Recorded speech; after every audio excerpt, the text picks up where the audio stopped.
A very warm welcome to all the viewer on an era of education. Hello, I am Elena. Today I am going to teach you value added course that is constitutional values and duties. Today's topic is sovereignty. Before starting this topic, I would like to say you political science is the subject which begin with state and ends with state. मतलब ये एक ऐसा subject है जो state से शुरुआत होता है और स्टेट पे ही ख़त्म होता है। एक स्टेट बनाने के लिए हम लोग को चार चीज़ चाहिए। एक टेरिटरीज, दूसरा है पॉपुलेशन, गवर्नमेंट, चौथा है sovereignty. It means there are four basic elements of making a state, that is territories, population, government and sovereignty. Further, not delaying your time, I would like to start today's topic. Today's topic is sovereignty. Basically in this topic we will study introduction of sovereignty, aspect of sovereignty and feature of sovereignties. सवर्गनिटी एक Latin word है जिसका मतलब होता है supremacy या फिर supreme. जो power है या फिर सुप्रीम पावर है वो स्टेट को दिया जाता है। वो एक यूनिक फीचर है और वो जो पावर है वो हाईएस्ट अथॉरिटी है और वो उसके द्वारा जो भी डिसीजन मेक बनाया जाएगा वो फाइनल डिसीजन रहेगा।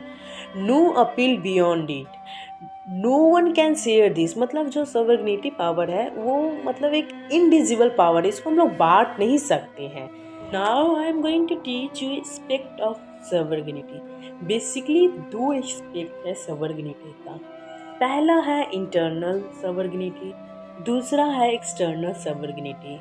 इंटरनल सवर्गनिटी मतलब ये हुआ कि every individual and institution inside the state are under full control of a state authority to punish. इसका मतलब ये हुआ कि जो एक कंट्री है तो उसमें जितने भी लोग हैं, जितने ऑर्गेनाइजेशन हैं, जितने इंस्टीट्यूशनल बॉडी है, तो स्टेट के द्वारा जो भी लॉ बनाया जाएगा तो उसको फॉलो करना। How the state of that people, organisation and institutional body have to follow the law which is being imposed by that state. दूसरा है एक्सटर्नल एस्पेक्ट। इसमें है कि full right to make territories and control. Basically इसमें ये है कि दूसरे कंट्री के साथ हम लोग रिलेशन बनाए या फिर डील कर सकते कुछ भी। इंडिया जो है इंडिया एक ऐसा कंट्री है जो कि इंटरनल एक्सपेक्ट को भी फॉलो करता है और एक्सटर्नल एक्सपेक्ट को भी फॉलो करता है। एक्सटर्नल एक्सपेक्ट में ये है कि हम लोग दूसरे कंट्री के साथ बना रहे हैं रिलेशन अपना ताकि हमारे कंट्री में है उसका ग्रोथ हो। Key point that you have to keep in your mind for external aspect and that you have to write in your examination, that is no foreign rule, no interference and national freedom. Last topic is feature of sovereignty. पहला feature है absolute. इसके मतलब यह हुआ कि state के पास unlimited power है, मतलब कि वो जो भी लॉ बनाना चाहेंगे वो बना सकते हैं, उनका पावर लिमिटेड नहीं है और कोई कंडीशन नहीं है कि आपको यही लॉ। फीचर है परमानेंट। इसका मतलब यह है कि सॉवरेनिटी जो पावर है, सुप्रीम पावर, वो परमानेंट रहेगा। कोई अगर गवर्नमेंट चेंज हो रहा है तो उसका पावर ख़त्म नहीं हो जाएगा। जैसे कि एक एग्जांपल लेते हैं, इंडिया एक ऐसा कंट्री है जिसमें कि अभी रूल किया जा रहा है बीजेपी सरकार के द्वारा। तो बीजेपी गवर्नमेंट अगर अगले बार चेंज होंगे तो इसका मतलब ये नहीं कि इंडिया का जो पावर है सॉवरेनिटी वाला वो ख़त्म हो जाएंगे। दूसरे गवर्नमेंट आएंगे तो वो जो भी बेसिक लॉ है सॉवरेनिटी का वो फॉलो करेंगे।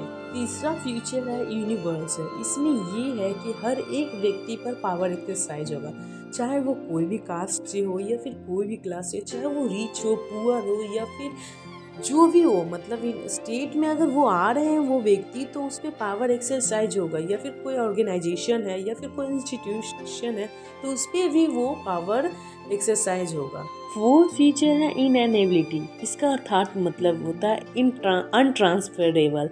मतलब कि एक स्टेट अपने पावर को दूसरे को स्टेट को नहीं दे सकता है। ये एक यूनिक फीचर है। अगर वो दे दिया है एक स्टेट दूसरे स्टेट को तो जो पहले स्टेट थे उसका पावर अब ख़त्म हो जाएगा। जो स्टेट को वो ट्रांसफ़र किया है पावर तो उसके पास रहेगा वो पावर। लास्ट फीचर है इनडिजिबल। मतलब it can not be divided. अब आप के माइंड में ये क्वेश्चन आ रहा होगा कि फेडरलिज्म में तो हम लोग पढ़े हैं कि पावर जो है स्टेट गवर्नमेंट का और सेंट्रल गवर्नमेंट का और लोकल लेवल का गवर्नमेंट का वो डिस्ट्रीब्यूट किया जाता है। तो लेकिन ये वो चीज़ अलग है और ये चीज़ अलग है। स्टेट यहाँ पर बात हो रहा है कि स्टेट एक कंट्री है, जैसे इंडिया है, वहाँ पे स्टेट हो रहा था बिहार, यूपी, झारखंड, राजस्थान। और यहाँ पे स्टेट का मतलब होता है एक कंट्री या एक